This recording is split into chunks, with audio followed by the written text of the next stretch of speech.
Good morning, my friends, and welcome to the next episode of URU Complete Chronicles.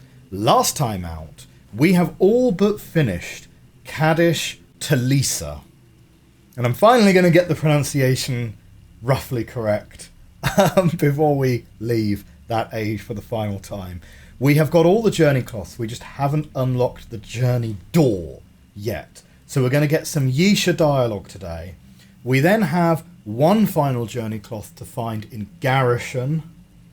And hopefully we're going to unlock that and find a little bit more of Yisha dialogue. And if we get those two done today, I think that will be a great episode. But I'm also keen to see if we can make a start on the fourth age in the URU base game here. In the chat this morning, we have Spiper. Good morning to you. Good rising to you. We have Artavelli joining us again. Hey, Artavelli. Great to see you making it to another stream. Hope everything's been good with you. It's been a while since you dropped by. It's great to see you back. Justy303, good morning to you. Okay, let's make a start. So, now, the way, unfortunately, Kadish works is that is at the start. The last journey cloth we touched, also at the start. So, my friends, it's an age that was so good, we're going to play through the whole thing again. Because here we are, right at the beginning of the age once more. So I hope you enjoyed watching us solve these puzzles the first two times, because the third time is going to be just as good, right? Let's first of all obviously make sure that this is set to the correct direction.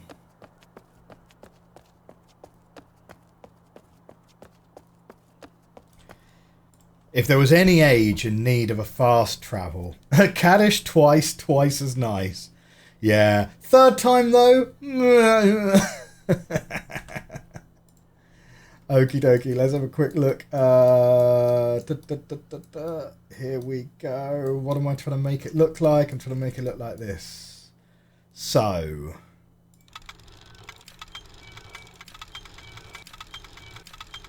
that one goes all the way around. That needs to be like that. Oh no, wait, hang on. That one's more like that. And then this one to here. That looks good to me. Boom.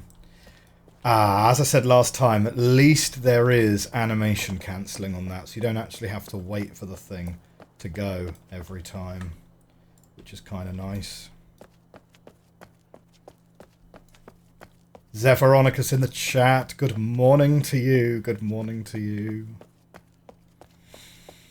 I hope you guys are all having a great Sunday / Saturday night, depending on where you are. For all of you who are just coming in from the club, you know, on the transatlantic crew, just coming in from the clubs and having a bit of a wind down. You know, hope you had a great Saturday night.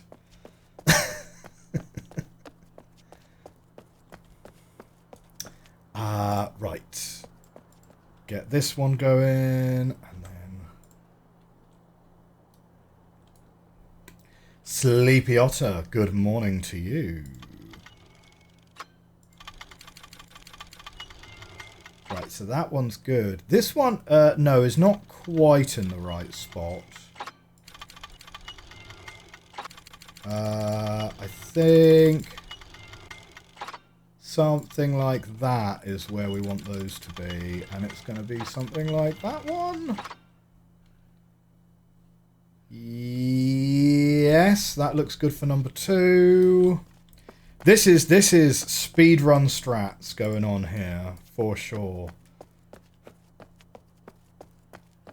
It's been a busy Saturday. It's been a busy Saturday. Yeah, fair.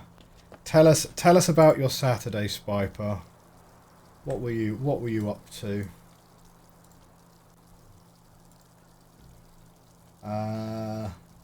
Saturday's the day where I generally try and work through my to-do list. Okay, and then this one's this kind of weird one, isn't it? It's actually easiest to get those like that first, and then work out. There we go.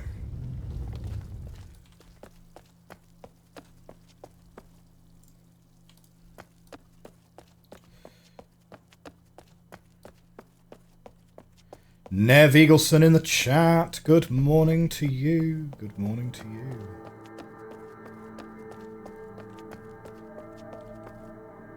Ah, good. This one remains solved. So that's handy. Discovered that some of my food preserves were infested with moths. Oh no. Oh, that's a shame.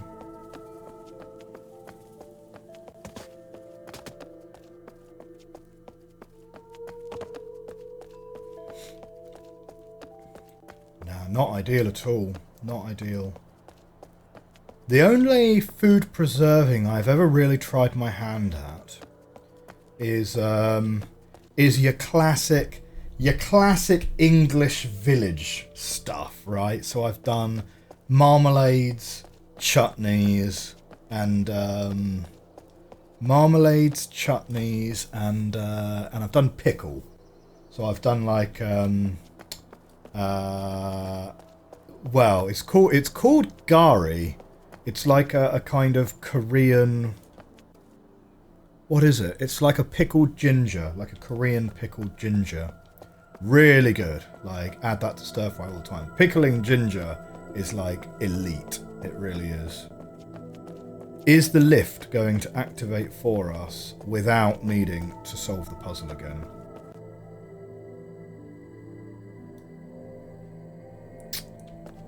No. No.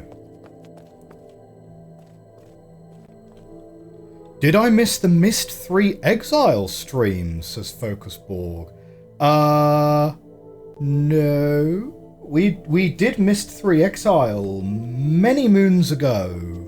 Unless you're coming from the Riven stream on Monday. So we did the Riven remake pretty recently. But we'd already done OG Riven, Myst 3 Exile and Revelations. Those are already complete.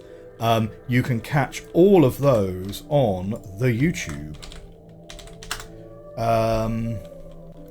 I don't mean to shout YouTube in the chat. I just have my caps lock on because that's how you make Uru Stranger run. But yeah, so we already streamed Exile and Revelation. And then on Monday evening we then did the Riven remake. And now we're on to Viewfinder now that Riven is complete.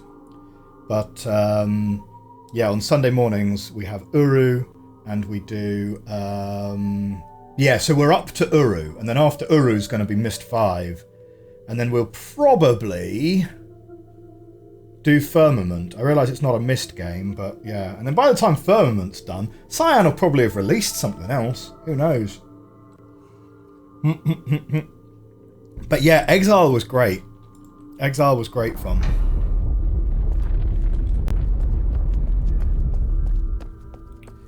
Okay. Tree.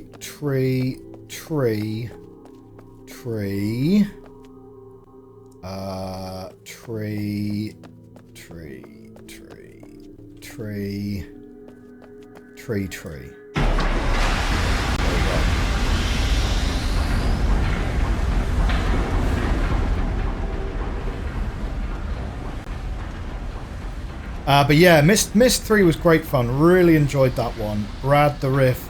Of course, going back to the old videos, like, it's really interesting, right? Because as a creator, right, I always feel like our streams and my own personal presentation style, it's something that is constantly evolving, right?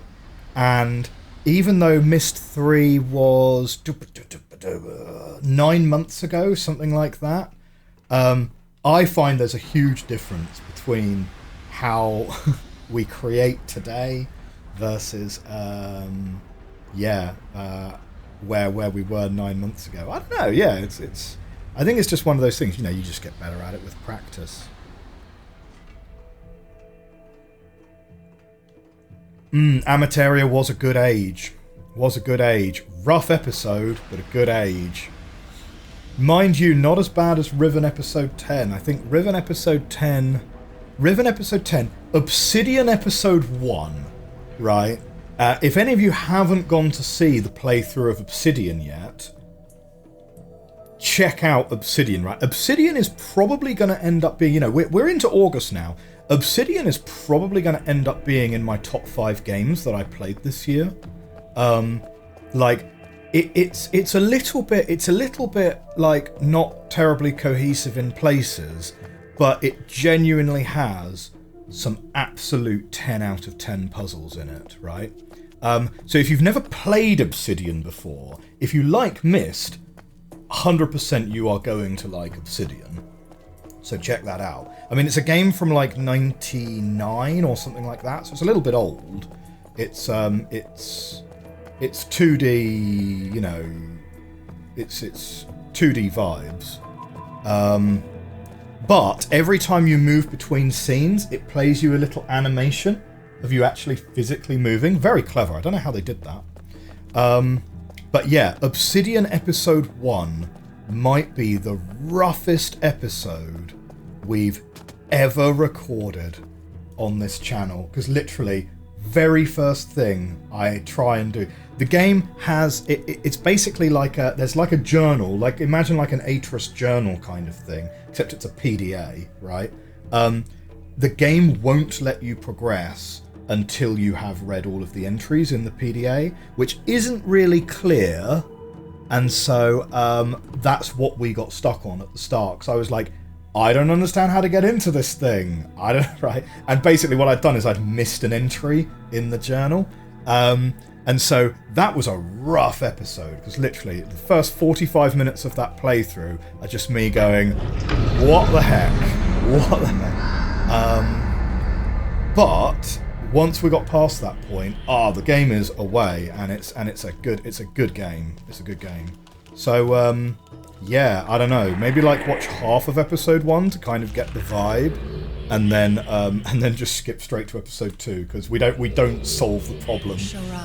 Oh, here we go. Peace to you, mover of the least. 7 more journeys have moved you closer. I was seduced while in Denis. My humble darkness lasted only a short time before I began to bask in what I could do, what I could write. My gift, my path, the knowledge of my father and the dreams of my mother pierced a hole in the darkness, in the weakness. I was aware of my power, and I was proud. Whole worlds at my fingertips. It was the same with the Denis, the same cycle. Light opens the darkness. It takes, it uses, and it keeps. The Denis found power in these books you used to travel. They were a gift from the Maker. These ages you traveled to were their ages. Remarkable places giving life and taking life. This shadow came over them, this shadow of light, for it was in their enlightenment that they considered themselves better than the least. And we were sad for them. Can you feel the Denis there? You've touched the remnants, the remains of their pride and power. The bones of Guildmaster Kadish speak louder than words. His bones are the bones of Denis. He clung to the teachings of good King Gehn, who required good citizens to cling to their treasure. This Kadish you have seen would not give back, would not return, would not let go. He had long been one of the wealthiest of the Denis, owning more than he could possibly make use of. He built ages to protect the extra, and when the fall came, he clung to his possessions over all else. And so you see only death in his vault. Extravagant death. It is an image of Denis. The writing hides what's between the lines. These journeys are to help you travel between. The Bahro will be returned. These pillars are our journey. The return of the pillars is the return of the Bahro. The bringing away and the bringing back.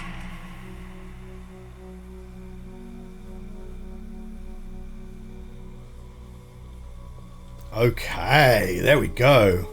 I feel like Yisha should start her speeches with, look, I don't want to get all political, but to just really hammer home the point, right? Cool. Quick lore check then. The Bahro. Are the Bahro Denis, who are an underclass, or are the Bahro actually a different species of alien? Right, and then I think we just walk back in. They are creatures. Okay, cool, nice. Yeah. No, I was genuinely asking for a lore check there, because you know. Well, the thing is, without understanding the lore, it makes it very difficult for me to discuss the lore with you guys, right? Which is why I kind of regard lore spoilers in a different vein to puzzle spoilers. We're heading back to Gehn. We've got one more journey cloth to find. That's not Garrison.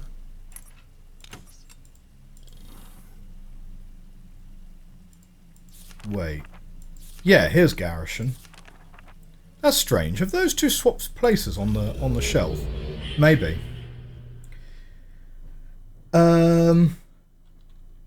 Technically, Denis are the aliens. I guess so. Well, are they? Uh-oh. No. Something's gone horribly wrong. Oh, no. No. I'm just in third person mode. I was in third person mode up against a wall, but the camera wasn't illuminating that point. So yes. So Focusborg says that as an artist himself, they also feel the same way about hating previous things that they've done. Yeah, I think it's relatable for sure. Original Riven episode 10 was a rough episode. Yeah, we didn't actually do anything. We had some good chats. We had some good chats in the chat, but we achieved nothing in the episode. Which is, you know, always awkward when that happens. But it's the risk. It's the risk of playing puzzle games, right? Like, I mean, I've always said that, you know, if you want an easy life, you know, go and if you want a low stakes streaming, then it's like, you know, Rocket League or Valorant or something like that. If you want to be really stressed out, try and stream like a puzzle game where it's like, oh shoot, I've got people watching me try and solve this, and if I don't come up with an answer, then the episode ends and we've done nothing. Now, I have had a little hint that the missing journey cloth is somewhere in this building. Of course, that may or may not be reliable because it sort of relies on us remembering exactly which journey cloth we've actually already done. If I want a campy Myst-like game, let me suggest Frankenstein Through the Eyes of a Monster. Oh, hang on. We've not done this one. Mate, sometimes you just luck into it. Sometimes you just luck into it. Okay, good.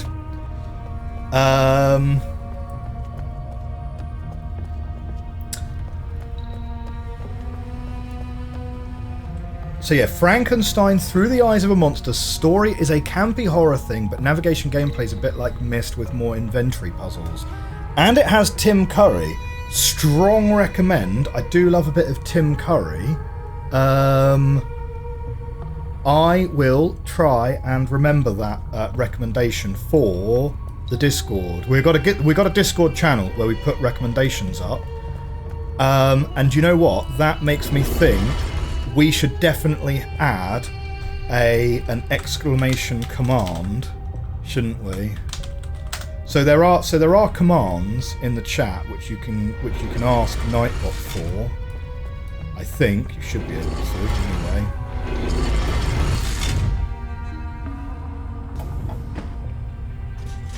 So yeah, exclamation Discord is a command, but you should also be able to... What is going wrong here? Okay. You should also... Oh, maybe it's commands with an S. Yeah, okay. Commands with an S. So, yeah, you can commands with an S to see all of the commands that we have available. And we should definitely add... I should definitely try and find a way to add a command for recommend, an exclamation recommend, because then you could do a recommend and I could have an API in the background which just adds it to a list, because then I won't have to remember it whilst we're on stream, of course.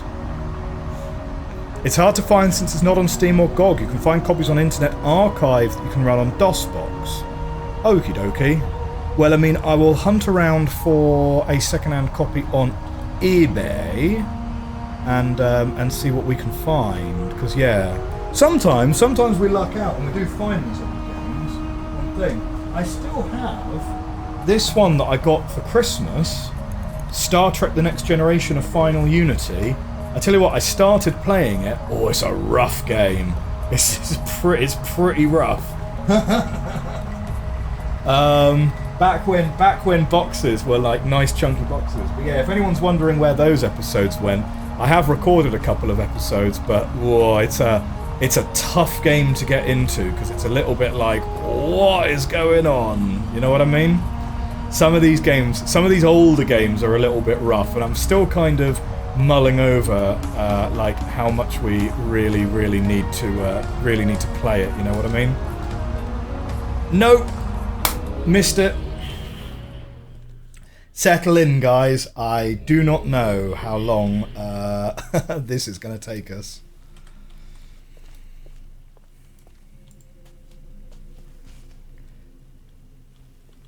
Something is going really funky with my point of view in this game. No, I've still got FPS cap on, but I can certainly go and check my global settings and things. But to be honest, the FPS cap didn't make a huge difference last time. What made the real difference for us was just trying to hit the leading edge of the platform rather than the ramp. Because the ramp is a surefire way to definitely fall through. The leading edge of that platform seems to be the way to go.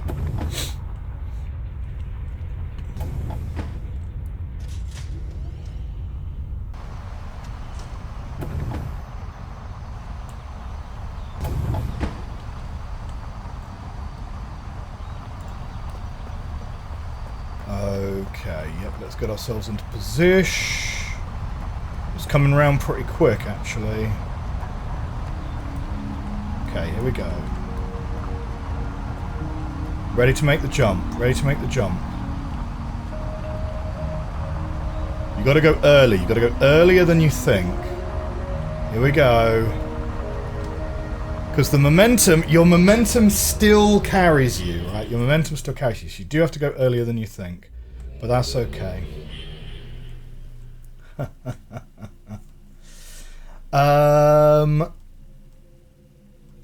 Artavelli says bar equals beast, row equals people, so beast people. The term is used for any people that the Dani consider beneath them. In the games it generally refers to a specific recurring species, but technically it's what Gehn clearly considered the Rivenese to be too. See the Book of Dani for more discussion on non-creature Bahro. Awesome.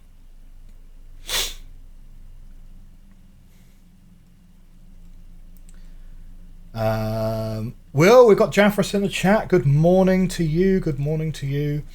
Focusborg says, I gave up on hunting for hard copies of retro PC games because he lives in Dubai.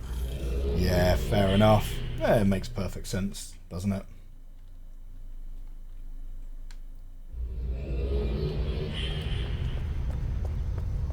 If you go up a little in the Game Suggestions channel on Discord, there is a link to a sheet with the current suggestion list. Yeah, it's also a pinned comment, I believe.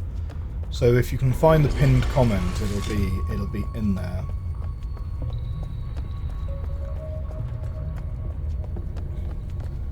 We have found all the cloths, indeed.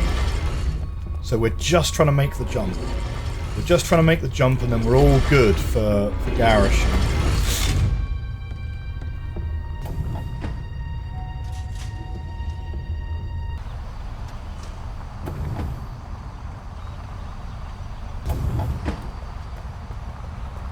Yes, for legal reasons, I feel like I must make it clear to the chat that I am playing legal copies of every game that I own, even all of the retro ones, which is why I make a point about showing the boxes for these games and showing the fact that I am literally like, you know, I literally have my GameCube hooked up for things like Wind Waker and so forth, right?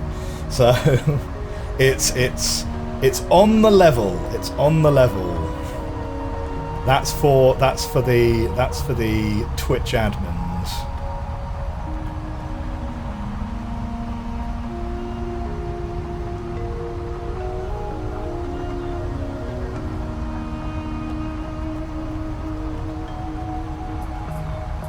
Having said that, though, I mean, software archiving is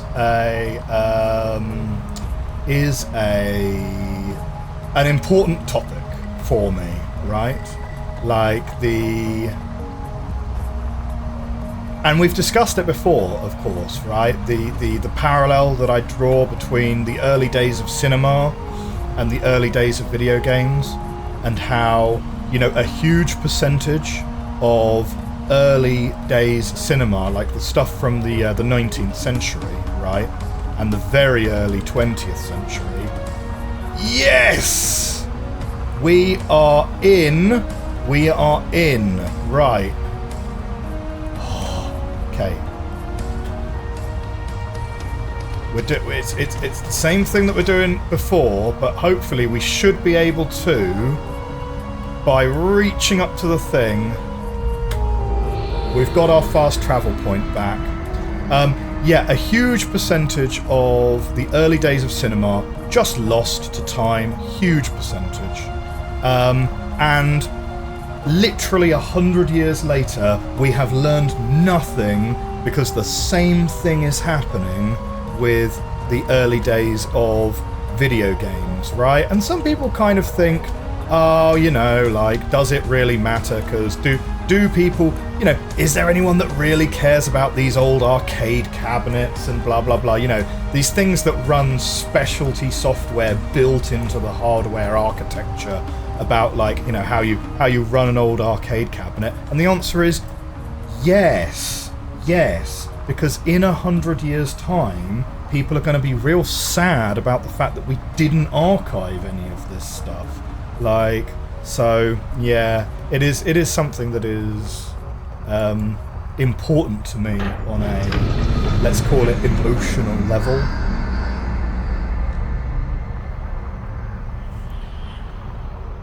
This bit now reminding me a little bit of Outer Wilds. If only we could sleep at a campfire until the tower bridges rotated almost to the end. Yeah. I'm passionate about archiving. Been working on archiving a lot of Arabic titles. Oh, great. MSX? Return again. Return to hear more. Return for a third pillar. It's an interesting cycle, this coming and going, giving and taking. Returning is what you must do. For you have torn in half the very being of one of the least. You have heard their pain. Don't falter. Let me tell you of King Karath. Dare I speak ill of him? One of the great kings, but yet he was the maker of the proud, for it was his system of guilds that served as the foundation of power. and corruption. The powerful need control, fortresses and garrisons to guard their power. And soon the guarding is yet another thing to be proud of. Layers within layers built to preserve their ages and their pride from the weak and least who might attack from without. And yet it is from within that most nations fall. And so the mighty garrisons of Denis now stand vacant. The people of Denis didn't return easily. They only would take until all was taken from them in the Great Returning, the fall that destroyed them. Denis fell only a few hundred years ago. All of it was removed. And my journey was similar. I could write things that no Denis had ever dreamed of. My writing smashed barriers held as absolutes for millennia. I could change things, I could move things. I could control things. I learned beyond my parents, I learned beyond all. I wrote ages against any challengers, masters of the art, and they were beaten. I took all that I could hold. Only death can conquer pride so strong. For the Denis and for Yisha, it was death that moved me to return. All died. All but the least. The unproud. The Bahro considered themselves as dead already. And so they continued to watch Denis, always ready to give more away. And now they will return.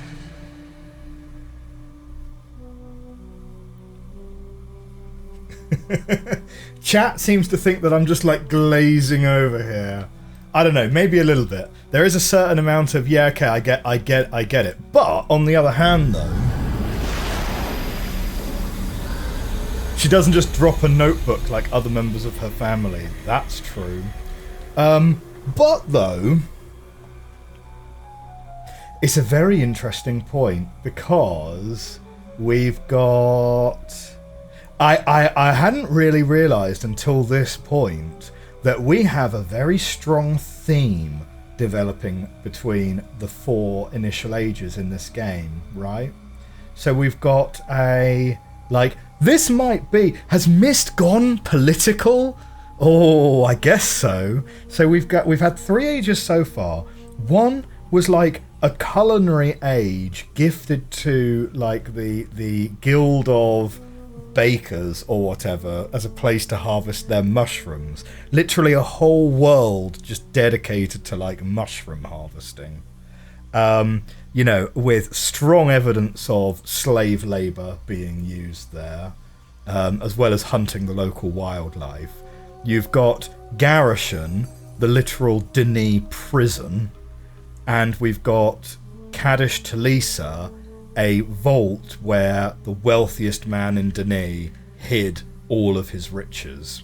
And it's kind of a bit like, yeah, I don't know. What are we thinking the 4th age is going to be? It kind of reminds me a little bit of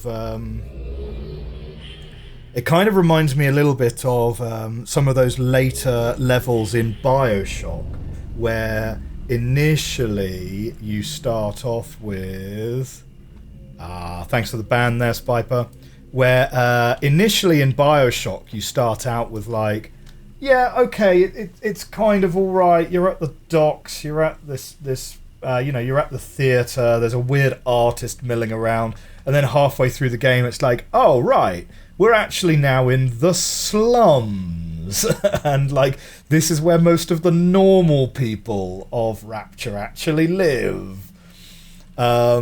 So yeah, this is now. Obviously, we've got to keep an open mind because Yisha could very well be a bit of an unreliable narrator, and this series has had plenty of those over the years. Boonk. But yeah, there's definitely a very strong sort of the Denis were a society of great inequality and great excess developing here. And the 3 ages that we've visited so far, yeah, being like a literal prison, a bank vault, and a slave labour camp. There's definitely a bit of a strong theme developing there.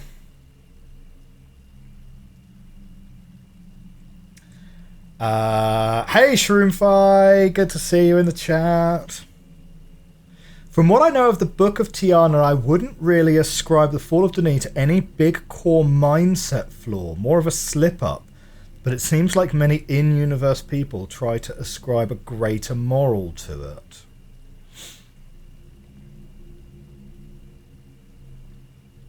I don't know. I would need to read it and get back to you. But you know.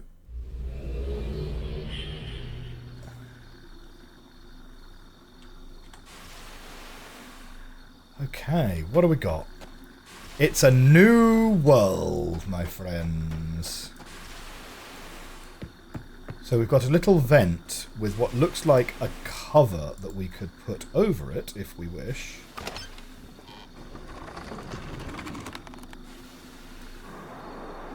And that's going to do what? Oh, I thought it was going to make it more of a jet, but no, it actually just stops it entirely. That will probably become useful later. We've got an age which is at night, which I think hasn't happened for quite a long time. The fall came from Denis. Sure, Anna helped along by preventing them from executing the troublemakers, but the sentiment existed in Denis prior to her arrival. Well, yeah, sure, of course. I mean, Anna didn't create the troublemakers, right? Whoops. I have a feeling we're going to need to plug a bunch of vents in this age. Oh dear, another banhammer incoming. Thank you very much.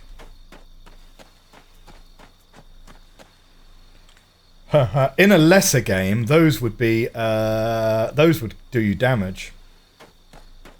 There seems to be a disconnect between the in-game discussions on that event and what actually happened. Oh.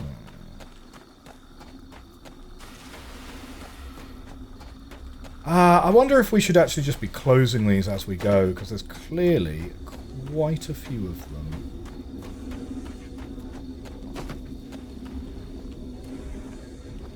We've got some more down there. But let's just have a little walking tour for now and a little explore. So we initially walked up that path.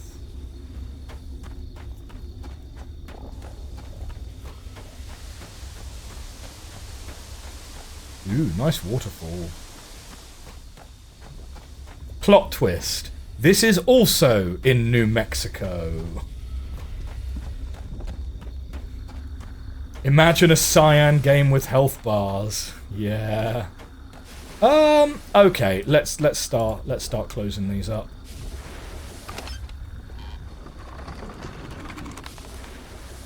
Who even clicks on these obvious bot links? Yeah, it's hard. It's hard. I tell you what, right? I have noticed a frightening recent trend in some of these scam links, right? You've got to be very, very diligent because the Roman A versus the Cyrillic A seems to have become a big favourite because I think the Unicode characters for those are different. And I've started seeing links which look legitimate, like, you know, Citibank.com, but the A in bank is a Cyrillic A rather than a, rather than a Roman A, and yeah. Oh, hey, we've got another thing over here. Oh, we made it! Wow, great. But yeah, it's kind of hard. Like, it's a numbers game, isn't it? These scammers play a numbers game. Now, you'd have thought an average Twitch streamer or a viewer on Twitch would be sort of more cognizant of that kind of thing. On the other hand, though, there are literal children who stream. And, obviously children in general are taught that most people in the world are nice and that they should trust adults. We generally teach children that they should trust adults. Which is just unfortunately not true in certain circumstances. And yeah, and of course older people as well are quite prone to... But the thing is, anyone can fall for a scam, right? It's very easy to... Oh! I thought that was like legs that just like burst out of there. That kind of made me... Yeah. Oh. Okay. So what happened then? They all just kind of got...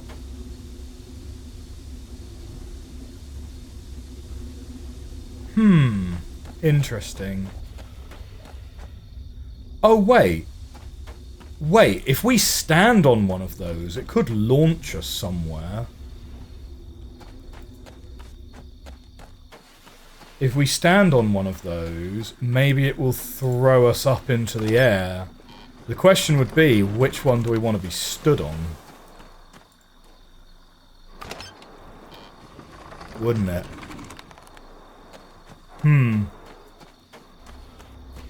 Nev Eagleson redeems What Do I See? Well, we're gonna see if we can find somewhere that we would want to...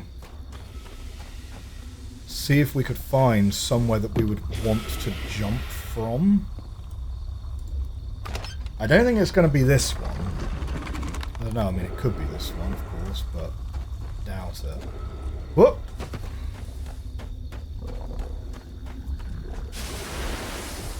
Could be the other side of that. Could be up there. Let's leave that one where it is.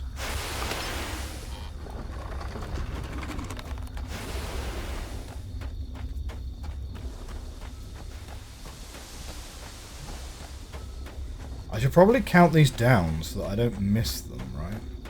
Oh, we've got one up there.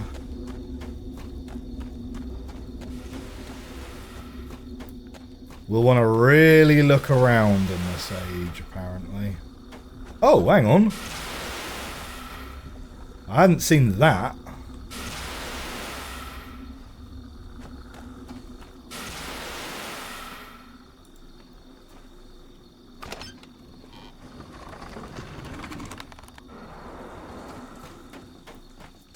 Okay. That might be all of them then. So we've got the two down there. We've got one up there.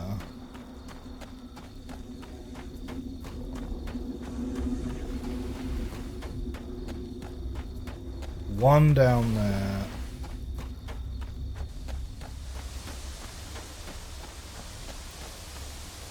Oh, hang on.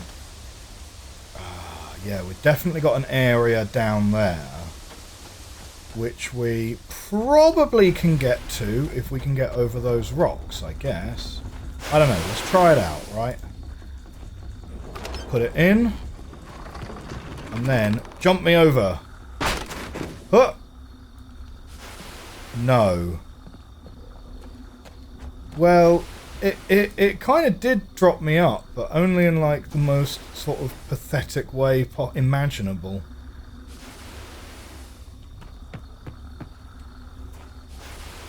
I was expecting like a massive Mario style proper launch me into the air.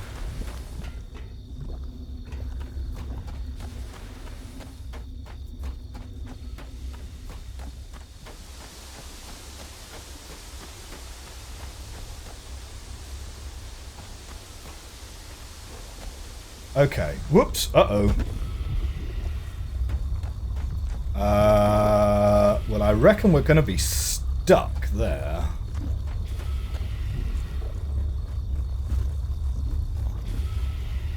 What do you reckon happens if you literally walk into the lava? Yeah, okay. No. Uru Stranger's like, nah. That's the limit of my curiosity there. Oh, the way these are subdivided. I guess actually then maybe there's one more age in the base game. Yeah. And there's also... We're missing a book right at the start here. But yeah.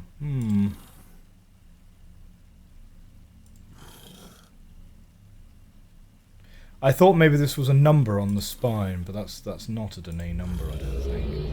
Interesting that the preview window clearly shows the age during the day, but it is not during the day at all.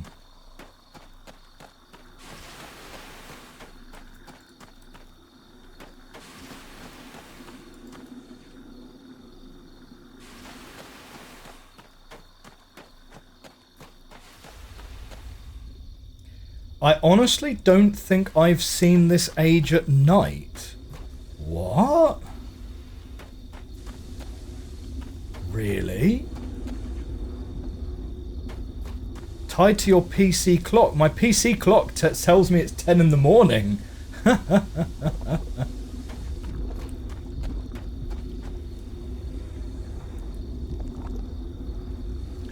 That might be part of why I didn't get into the later games back in the day. They felt politically motivated, like a journalist weaving everything into their narrative. The ages are quite nice in any case.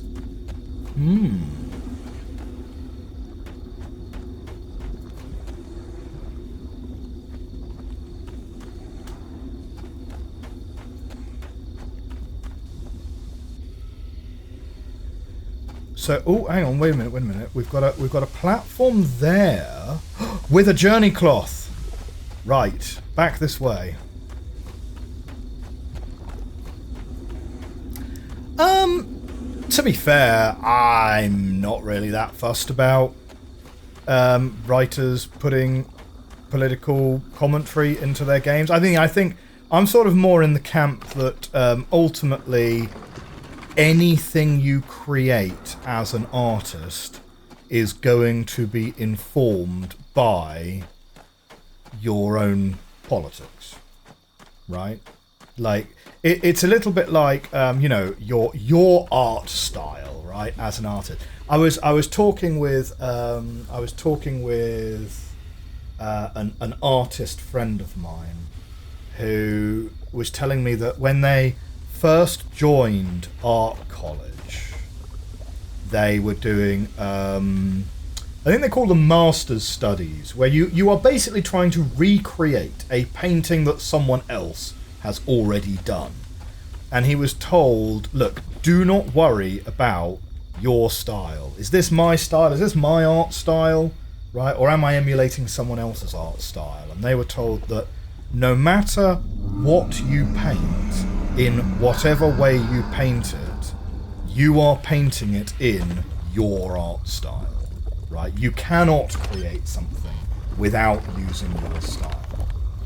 And I kind of feel the same way about like politics in movies and video games and so on, right? Like everything you create is inherently flavored by your own politics, even if that's unintentional.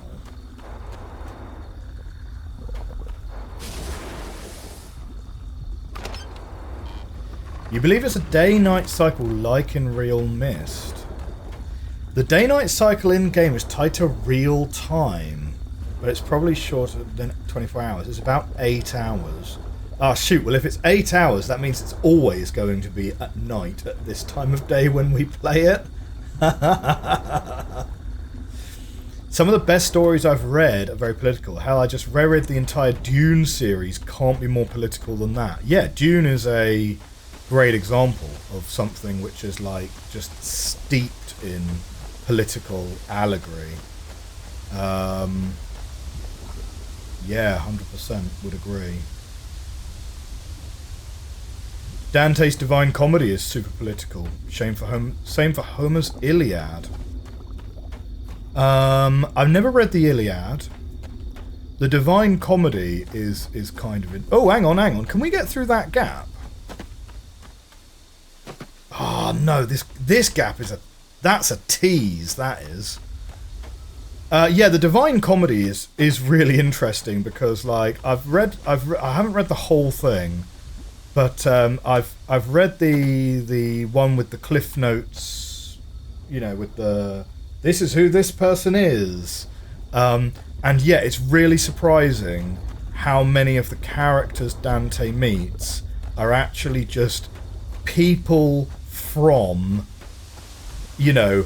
a few years ago. Like, they're sort of contemporaneous to Dante's time, and he's really just like taking a dig at the last pope for like not being very nice. And it's like, oh yeah, and this pope that obviously everyone remembers because he only died like 10 years ago when I'm writing this, he's in the third circle of hell for reasons. And yeah, and of course a lot of that contemporaneous nuance is sort of lost on us today, because it's like, what? Who remembers like who this random pope was from 300 years ago, Oh man, we're like a bit baffled by this very first puzzle on the game, right? I don't see anything obvious that we should be picking up.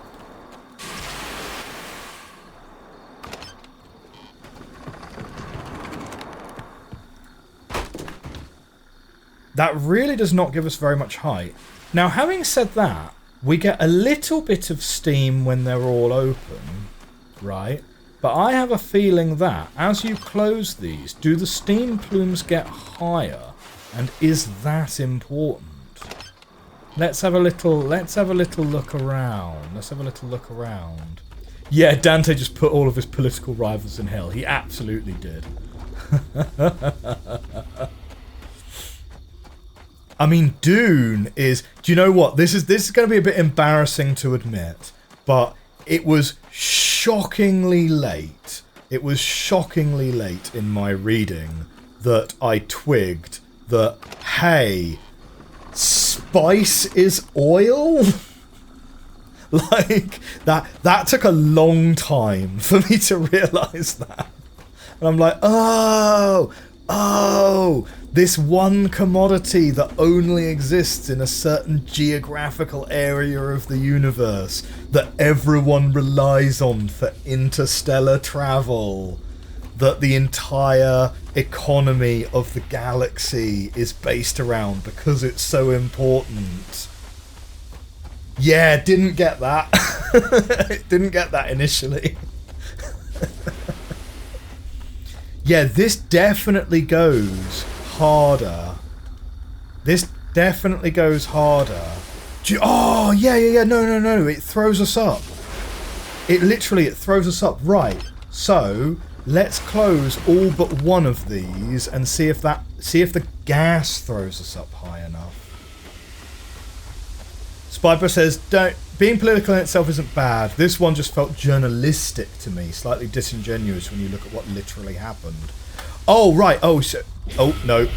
Yeah, no, we messed that up.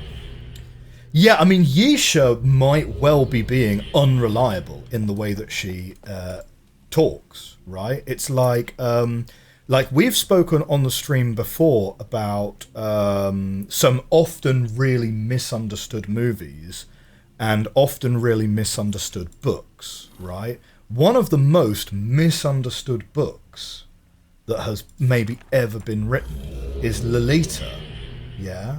Because Lolita is basically written in the first person, right? And apologists will sort of say, oh, well, like, it's a little bit more nuanced because, Lolita is behaving in this way or that way and so on, and it's like, no, the narrator is unreliable. Like, the whole point is it's discussed from his point of view, and he is a terrible person. And it's kind of surprising how many people don't get that, like, to be honest. But yeah, also see, as far as misunderstood movies goes, that's weird. Why is this not throwing us up into the air? The last one was throwing us up into the air. Huh. Let's open this one back up.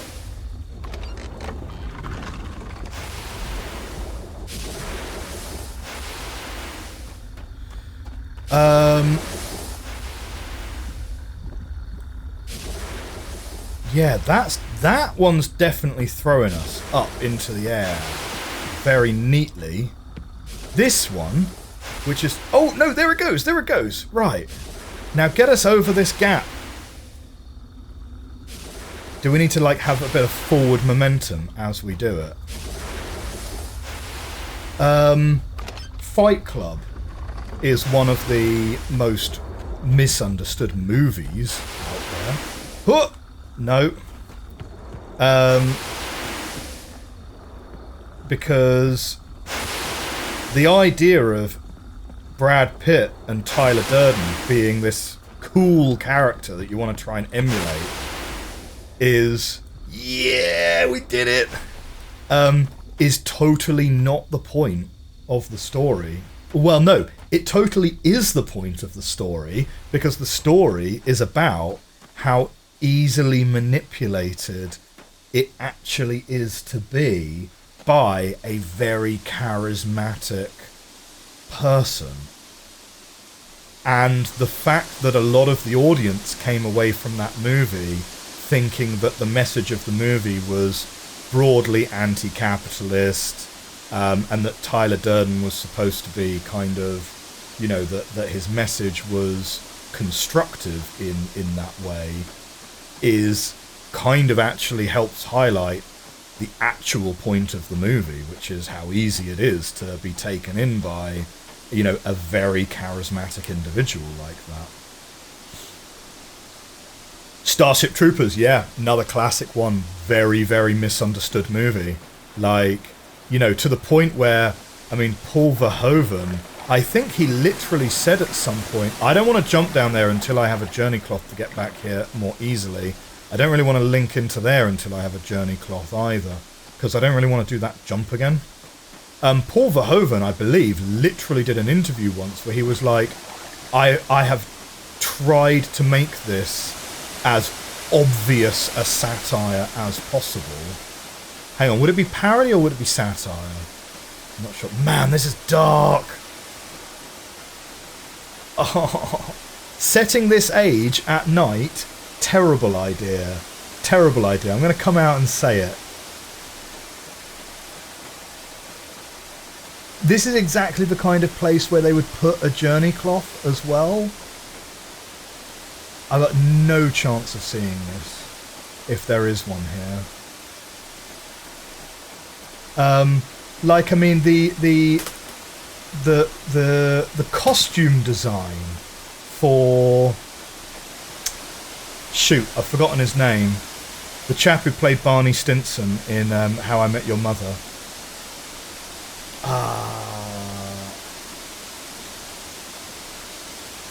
Is there a difference between parody and satire? English isn't my first language, so if there's a difference, it escapes me. Certainly legally, there's a difference, because parody is legally protected, but satire isn't. So,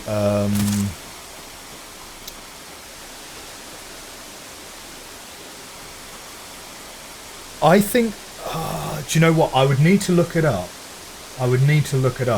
If memory serves, it's going to be something like satire is closer to sarcasm, whereas parody is more played straight.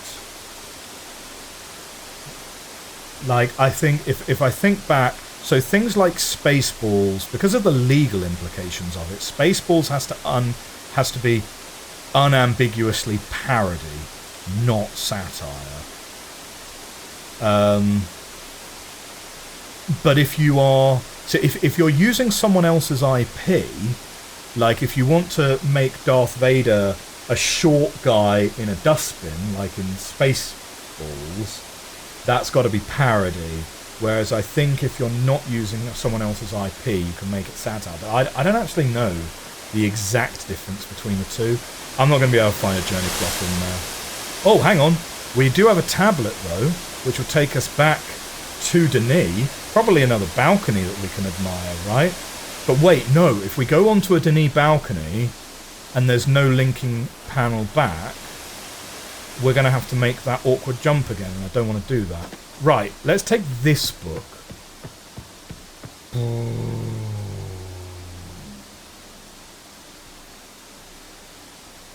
Or we might just have to accept... We might just have to accept that we're going to have to do that jump a couple of times. Okay, let's do it. We'll take this book. Monopoly. Supposed to be terrible.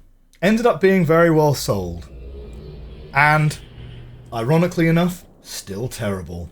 And, and, as we were discussing in the Discord, the rules that people add to it make it more terrible, which the creator would probably appreciate in retrospect.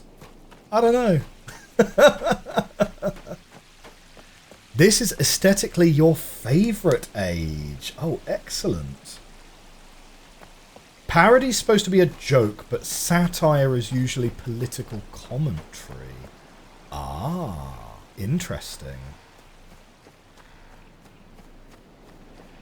Yeah, I could probably see that.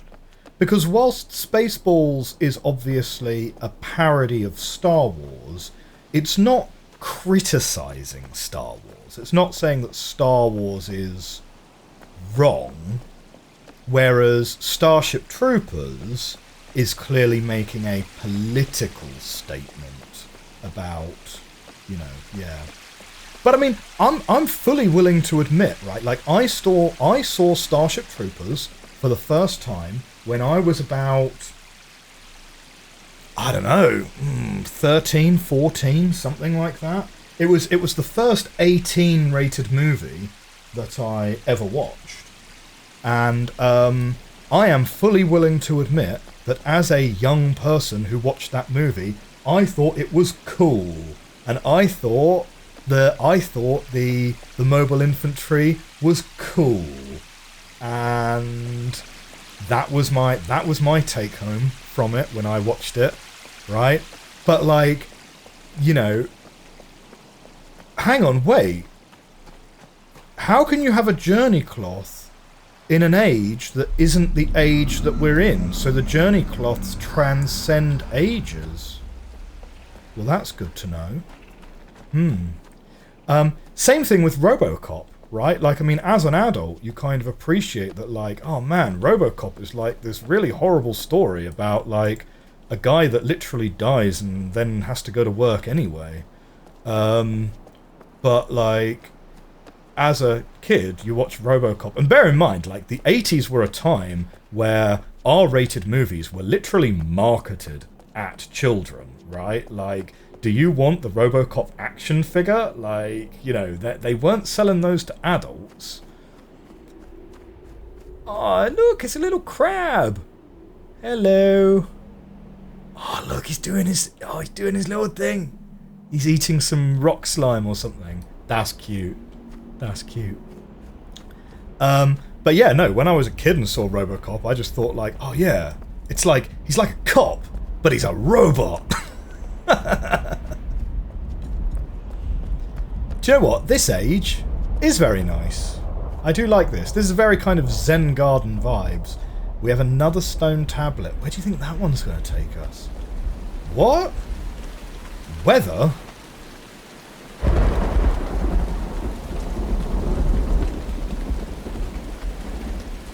We have a first-time chatter, Tyra Steelhawk. Greetings! I've watched some of your Myst series VODs on YouTube. Finally was up late enough to catch you live. Awesome! Welcome to the stream. Glad you could make it. Great to have you here. Yeah, Picnic has just been rained off, Spiper. Absolutely. Monty Python's Flying Circus, a brilliant work that is between satire and parody, can easily be viewed as both. I solved the final Myst 4 puzzle nonsense in a crazy short amount of time. All the dream stuff just made me rage. Oh, is that the Ladybird thing? Yeah, the Ladybird puzzle, as a puzzle, I kind of like it. It was kind of a bit like a sliding block puzzle, wasn't it? But the only bit I didn't like about that puzzle is you have to listen to the audio soundbite again and again every time. It would have been nicer if it was like symbols that you were trying to slide around, I think. But yeah, as a final boss of the game, yeah, it was okay. Having said that, there's a little bit of satire in Spaceballs. Mel Brooks was allowed to make it, but he couldn't do any merchandising, hence all of the jokes about it in the movie. Yeah, no, fair. Come on, let's take the tablet.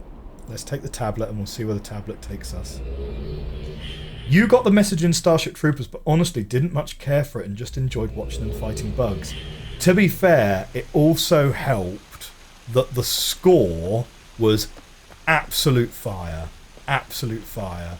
I can't remember who did the score, but oh man, that one scene where they're inside the compound and the bugs are coming over the walls and they're like shooting up at the top of the walls and stuff, and the music is just like, oh, it's so good. Wait, no, we're just on another balcony that we can't get off. I can see the comments already now that like, he's still not worked out what the balconies are for. No, I have not.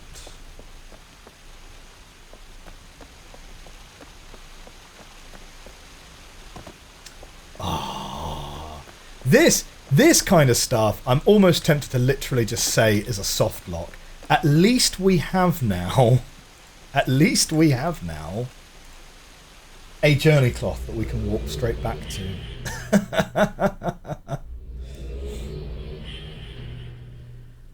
Yeah, the Robocop NES games and toys. Yeah, buy our toys. Nope, not that one. Here we go.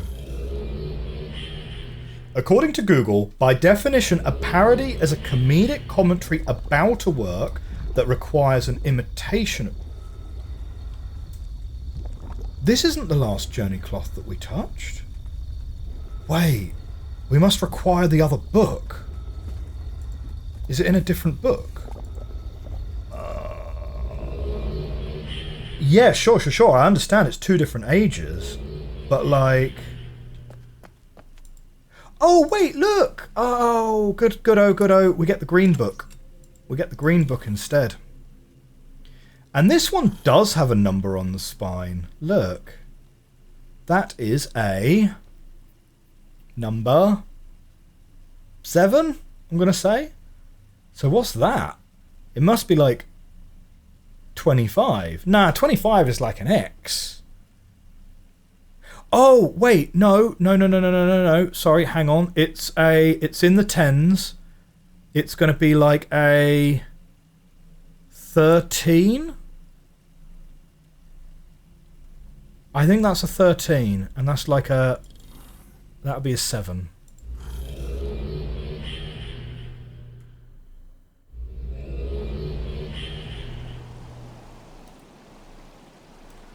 So a parody requires an imitation of the work. Satire, even when it uses a creative work as a vehicle for the message, offers commentary and criticism about the world, not that specific creative work. So it's pretty much what Nev Eagleson said. Fair.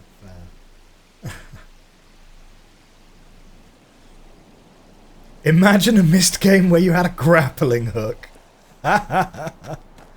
Oh dear.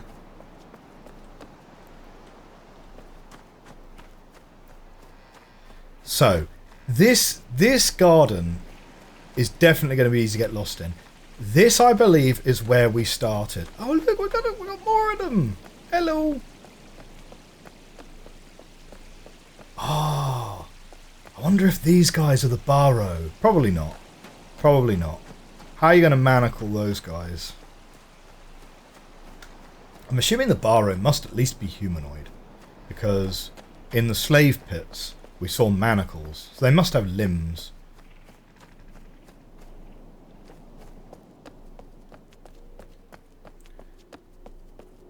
You think 3 rotated 3 times, otherwise it would be at the bottom. No, because it's after 25 you use it. After 25 you just start using multiple symbols. So I think it's 3. You only ever rotate them once. I don't think they track round. Not like the new Rivenese numbering system. You can't see the numbers, otherwise you'd tell me. Have I played 5 yet? No. No, apparently Myst 5 is the sequel to URU. Allegedly. So we have not played it yet. But, yeah, but interesting that they decided to go back to Myst 5. Presumably because URU didn't sell brilliantly, I would assume. So they felt that Myst 5 would be a better name than URU. Huh.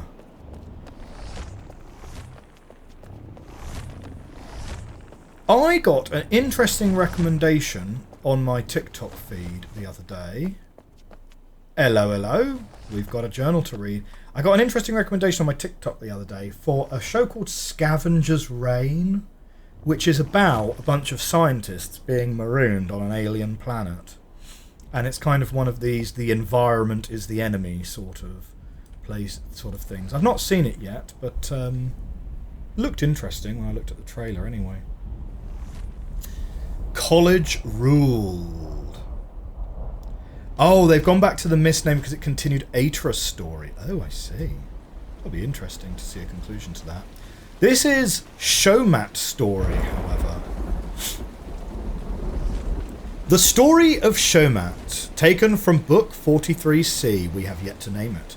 Translation, Nick. First draft. At the age of 121, Shomat had resided in his palace of the kings for 20 years. Though the palace had taken 45 years to construct and new additions had been added every year, Shomat was still not pleased with all that surrounded him, and his palace was larger than any structure in the city. And his gardens of his palace were more beautiful than any other living plants that the people had ever known. But Shomat demanded more from those who created his home and his gardens. Oh, is this Shomat's garden? Maybe. Shomat sent messengers demanding that Lamesh, the head, this word seems to define some kind of leader of the servants, although they never define them as servants, have to ask Dr. Watson, of his palace come to his gardens immediately, and Lamesh obeyed. I tell you what, Nick needs to get comfortable with using footnotes rather than parenthesis for his own thoughts. Yes, my king, what is it that you require of me? Do you see these bulbs of orange and leaves of brown that surround me? Of course, my king, they are unlike any that dwell in this cavern. Do you see the intricate stone that surrounds me? Asked Shomat. Of course, again there is none like them in the cavern. And Shomat suddenly became angry, cursing at his servants, not really servants, but it'll have to do, and screaming at those in his presence. Who do you think that I am? Do you think I have never used the books to see the beauty that lies outside this cavern? I have written these books myself, even while you have seen me trained by the Grand Master, and yet you act though I should be pleased at the beauty that now surrounds me. Beauty that comes only from this cavern of no light, no warmth and no colour. Do you think stone and darkness are all that I require? Who do you think that I am? My king, what is it that you ask of me? Bring to me Grand Master Kenry. Together you will work in a writing sense, with him and create for me real beauty, roaring water, colours beyond imagination, living creatures, not stone. These are the gardens that I demand. Now go and bring them to me. And so Lamesh went to Kenry, Grand Master of the Guild of Writers, and together they created an age with beauty that was beyond that which any man had seen before. And together they brought their king to the age, 8 months, these are Denis months, after his request had been made. Shomat was pleased with all that he saw, broad leaves of green and yellow, flowers of every colour, and roaring waters of blue and turquoise like the most colourful stones of Denis. and he promoted Lamesh, as he was already head. I'm not sure about his promotion, but the word is fairly clear, and made Kenry his most prized Grand Master in all of Dani. Shomat spent every day on his new age, and he asked for more of them, as he asked his architects to provide structures on these ages. And while this happened, Shomat's brothers continued to grow more jealous, and their anger turned to rage. They had not been invited to live in the palace of their brother, and now, though multitudes of common citizens were invited to the gardens of Shomat, never once were they allowed to visit, and their hearts burned towards their king and brother. So it was that Shomat was sitting alone in his garden age when two creatures approached him. Though they resembled men, they walked on their arms and legs and moved quickly. Shomat was frightened upon seeing the creatures and immediately called for his guards. The creatures ran from the guards, but Shomat ordered his guards to follow them, and the guards obeyed. It was not until the next day that they had returned. They claimed they had seen a city with hundreds of these creatures living in it, conversing with one another and organising armies. These armies lived inside of the garden age of Shomat, and Shomat was very afraid. Shomat offered the men who had seen the village to be put in prison, not sure if book or physical prison, for what they saw. Oh, ordered, not offered. Oh man, you say that this is easy to read actually, but like at my regular reading speed, some of the lettering is kind of swapping in my mind. And he called his most trusted advisor, Lamesh, to his residence in the city. Upon hearing of the creatures and their organisation, Lamesh too was frightened. "We have no choice but to burn the book," Lamesh recommended. "You know this age is not ours, if it is already inhabited. You know the rules of our writing, and of our books, and of our people." But Shomat's heart was not moved by the words of Lamesh, and he grew more angry and enraged. "The world was created by me, for me. If there are others who exist, they will have to be killed. It is Dani now." So Shomat ordered for his brothers to be brought into his palace, and he informed them of his dilemma. Shomat asked his brothers if they would kill those who lived on his garden ages, and he bribed them with talk of power and authority. And so they agreed, even though they hated their brother. And the brothers of Shomat travelled to the age and went to the creatures to destroy them. But in talking with the creatures, they became convinced that the creatures should not be killed, but instead they should be used to destroy their brother, and so they devised a plan to kill their brother, the king. While Shomat waited in his palace in the city, his brothers appeared to him. "We have finished," they announced. "The creatures are all dead." Shomat was pleased to hear such words from his brothers, and on the outside he showed love to them. "My brothers, I have done much wrong to you. There have been many times that I have not treated you like even those who work in my palace, and I am sorry for these actions. But today you have proven that you do not hold anger like I do. You are better than me. You have shown me favour, and so I ask you to accept what I have to offer you. Please accept this gift." And Shomat gave his brothers a linking book. Its pages were filled with descriptions of beauty and life, like Shomat's own garden age. "And it will be kept here in this palace where you will live now." Filled with pleasure and forgetting their hate for Shomat, his brothers went to the age quickly, and it was there that they died, thinking that they had fooled their brother. Shomat burned the book in his own fire, forever erasing his brothers and their deceit from his mind. And Shomat ordered the Grand Master to change his garden age that those who lived there would die, and Kenry obeyed the king, even though he knew it was wrong, and his life was filled with turmoil until he died.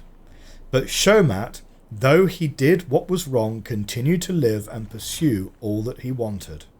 The story continues, but it seemed a good point to stop. I'd like to go over this a few more times with some better translators, maybe even Dr. Watson. I filled in a lot of words as best I could for now. I like that story. That story was really good. The writing style reminded me a lot of something like the the good news version of the Bible, right? It's very kind of, and then Shermat looked upon his brother and said this. You know, it's that writing style, I believe, is probably quite intentional. Let's just catch up on the chat quick. URU did okay as a single player, but the multiplayer tanked horribly. Inverted puzzle games weren't the right target for MMO type games.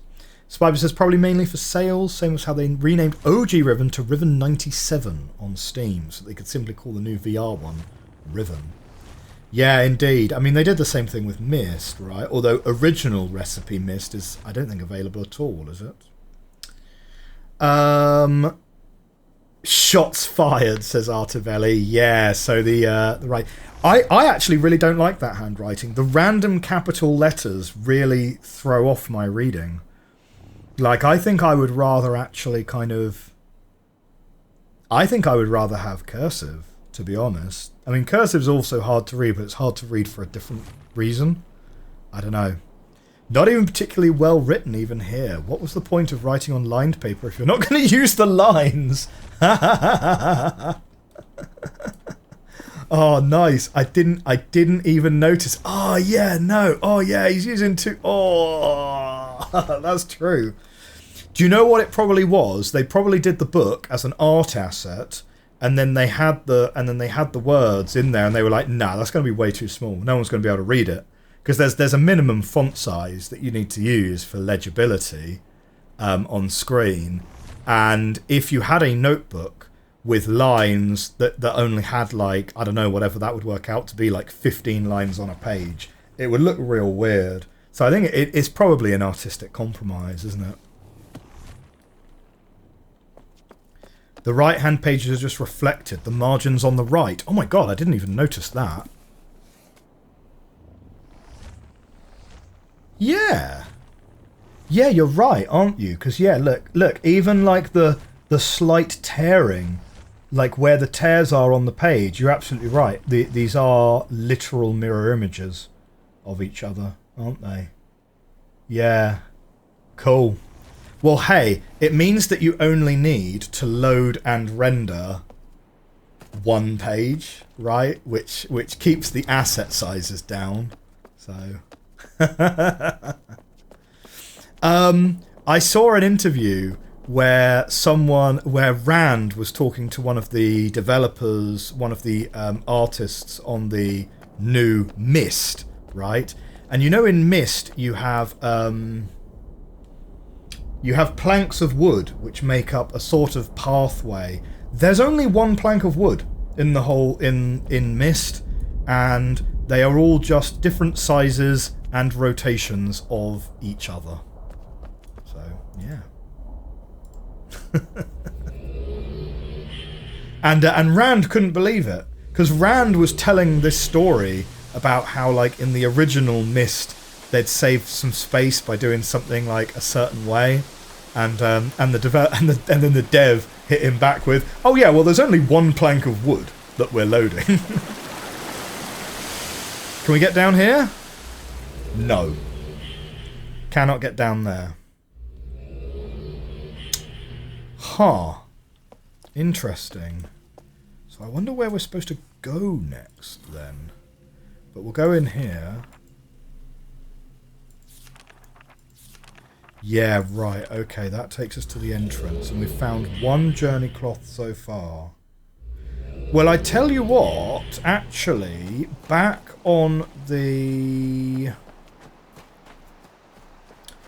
by the waterfall, there is a linking tablet that we didn't touch because we were afraid of getting locked out of that side of the waterfall. There must be more stuff to find, though. There must be more stuff to do in here. Let's walk through and actually link back to where we were just now. There's also a good no-clip documentary of the making of Myst and how they had to fit everything onto CD. And no one at the time had CD drives. Yeah. I had a CD drive. I had a CD drive in my Apple Mac. Yeah! Back before Macs were cool. Then they became cool and I lost all interest. True story. Well, that wasn't quite the exact ordering of things. Here we go. Right. I wonder what this balcony is going to look like. Looking forward to seeing, you know, the skyline of Denis from another different angle. No, we actually have a room.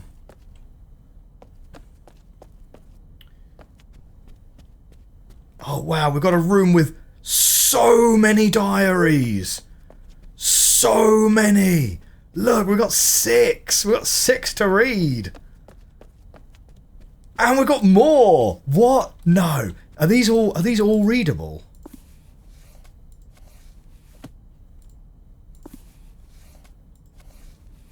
Oh mate, this is going to take us an episode or two just on its own.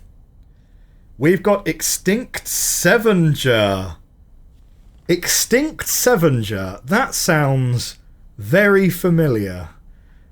You've not renamed your account recently, have you? But good morning. Yeah, I thought. Is it Dodo? Are you back? The books here are all about how the Denis worked. What have you missed? So we've finished off Garrison this episode. We've finished off... so we finished off Garrison. We've finished off Kadish. We are now working our way through the 4th Age, which we yet don't have discovered a name for yet. So, yeah, and now we've got, man, a lot of things to look at.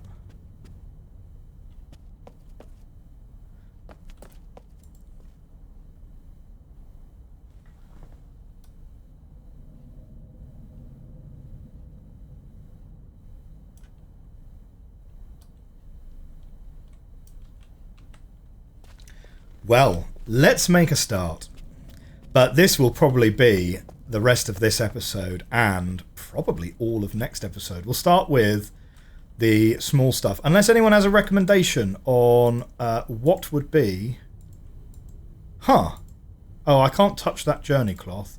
Unless anyone has a recommendation of what table to start on, we will start with this table over by this wall. These aren't even the most books I'll find, by the way. Okay, great. Well, I mean, what I'll do is I'll just, like, package up next episode then as my audition tape for, you know, my future audiobook career. Check this out. I know the DRC doesn't want us to touch these, but I bet Watson would like to know how these register with the doors too. It makes no sense.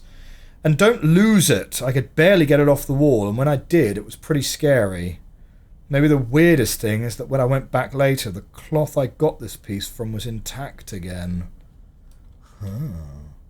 Creepy. We've also got...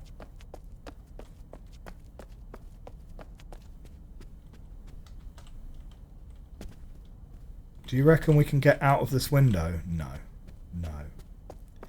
It's strange, you've got all this space in this room, but, like, why are you piling up a huge bunch of boxes to, like, not make use of most of it? Okay. Oh, the hard hat's a collectible. Nice. But I do like our previous hat, though, so we'll change that back for next episode. Is skipping them a valid recommendation? No! You guys knew what you signed up for. Okay. Matthew, the last batch of papers you sent were very interesting. Since you did such a good job, I have another list. I'd like you to divvy up to the team. How you do it is up to you. 1. I'd like some more information on family life, ceremonies, etc. Anything related to birth, marriage, cultural events. I know we have quite a bit of source material for this, so anything you get would be helpful. I think we've gathered quite a bit on science and technology, not enough on the personal lives of these people. 2. We have quite a bit of guild information about gathering up all into one tidy area would be nice. 3. The Fall is still an obvious area where we're lacking. I'm not sure I can help you with research material, but given the latest information we're getting at some time, we are going to have to dig into this. I recommend assigning someone to the sole task of the Fall. Here's the thing though, when civilization collapses, ain't very many people keeping diaries about it. 4. Continue on with the kings. A short synopsis of all the kings would be helpful following the form you started with the last batch. 5. We still have religious writings we need to translate. These are going to be most difficult, but I believe they can give us large amounts of helpful information. And 6. We have a stack of journals from various Denis residences, etc., not to mention ages. I think that will be more than enough for now. Again, thank your team and tell them that they are doing great work. Oh, this is actually part of 2 Denis, so would be a valid skip right now. Okay. Yeah, fair enough. If these are actually mostly to do with the expansion, then yes, we can do a skip and we can come back to... Oh, got a different hard hat. And we can come back later. I tell you what, someone's big fan of the stone hammers. Cool, right. Don't think there's any journey cloths in here. So, although I haven't really checked the back of these boxes very well. Take another hat. No, we already got one on. Okay. Well, with that, let's link back to Relto.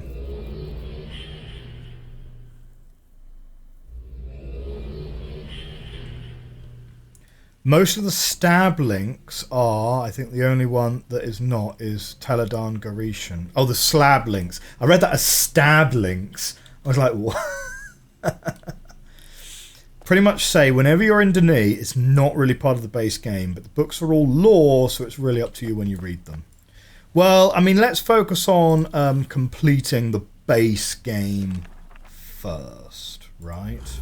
However, we are actually at the end of the stream for this week. So we're going to have... Oh, we looped right back round to where we started in this Garden Age. So this is clearly the Garden Age. And the king, Shomat, ordered everyone killed. Which is, you know, well, that does not pass the vibe check, to say the least. We are going to... Did I touch this one already?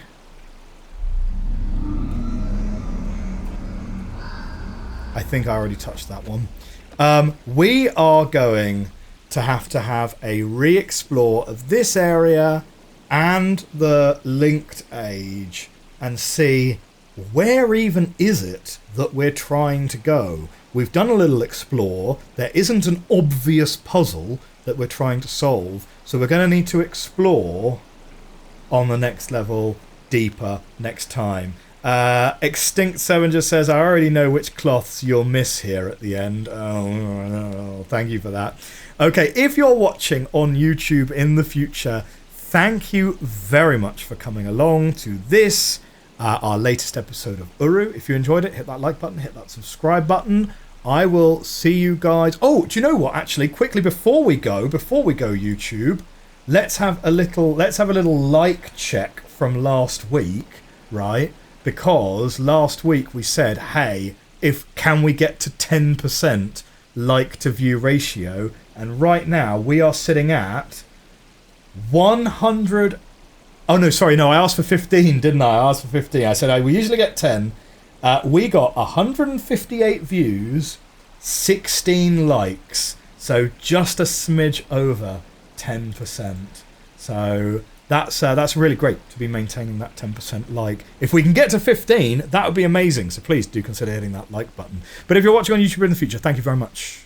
I will see you next time. Have a great week. Bye for now. Okay, for those of us on Twitch, live right now, thank you very much for coming and watching me live. Thank you to all of the new people who are here. Thank you to all of the returning people. And thank you to all of the lurkers as well.